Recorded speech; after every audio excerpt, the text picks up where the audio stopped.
دوستان عزیز، یک لحظه وقت شما را میگیریم. همین برادر ما را یک دستگیری خوب کنین.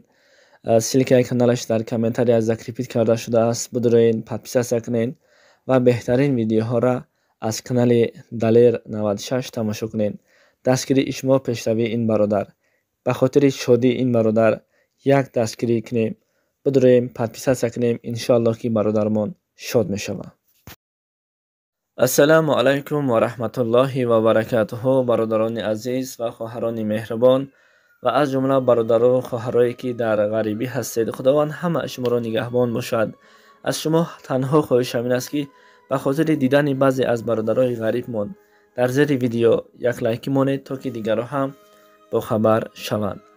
نواری که شما در روی اکران میبینید، این نوار از سوی یکی از زنهای روس گرفته شد و بینید که حتی کارمندان DPS یعنی که گایی ها هم نسبت غریبا چیکارها کرده ایستاده است و حتی که این زنی که به نوار میگیرد میگوید که به کدام مقصد به کدام گناه شما میگه ایرا قبیله سین با این زن رفتار نمیکنند.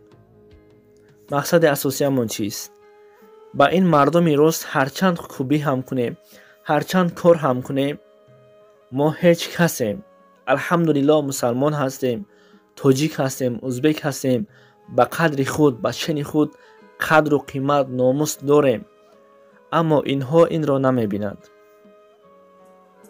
او برادرایی که در غریبی هستید، در دولت بیگانه هستید، هرچند که نباشد شما در دولت بیگانه هستید، با یک کاری ناجا عاقبت همه ما را گناهکار میبرند.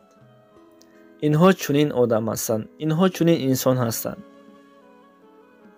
احتیاط باشید به رفتار خود، به گفتار خود، به هر کاری میکنید احتیاط باشید. نسبت آنها دغلانه صحبت نکنید. حال آن که بر همه ما معلوم است منتها پلیسیا در متروها می ایستادند، در قد راهها می ایستند. حجت هم داشته باشیم کار میکنند از ما 500 یا اینکه 1000 روبل گیرند. دیگر آنها آموخته شدند. کدام برادری که از غریبی به تاجیکستان می آید میپرسیم، میگه همان منتها در بد جان انسان زده است. غریبا احتیاط باشید. خداوند نگهبان شما باشد. هر کاری میکنید آینده ای خود را فکر کنید. شما را پدر و مادر انتظار است، اپا و خواهر انتظار است، برادرها انتظار است.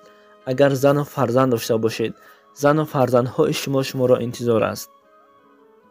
کوشش کنیم تا که هر کار میکنیم با فایده خود کنیم، تا قدر و قیمت خیش را در نزد این آدیتر گیم کلازرتایی که امروز روی دیدن ما را ندارند. از همین سبب احتیاط باشید. برای مزد مهنت، برای کار رفته ایم.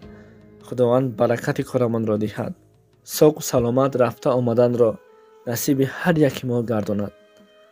ما هم غریب هستیم، ما هم میفهمیم هر یک کار می شود ما هم غمگین می شویم، لیکن علاجی نیست.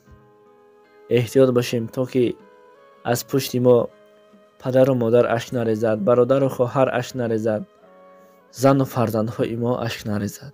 خدا او غریبایی که در هر کجا هستید نگهبان همه شما باشد و هر کاری میکنید خداوند برکتشان را دهد. و این بدبخت هایی که امروز نسبت ما مسلمان ها، نسبت ما غریبا چنین کار میکنند، خداوند نست و نابودشان کند.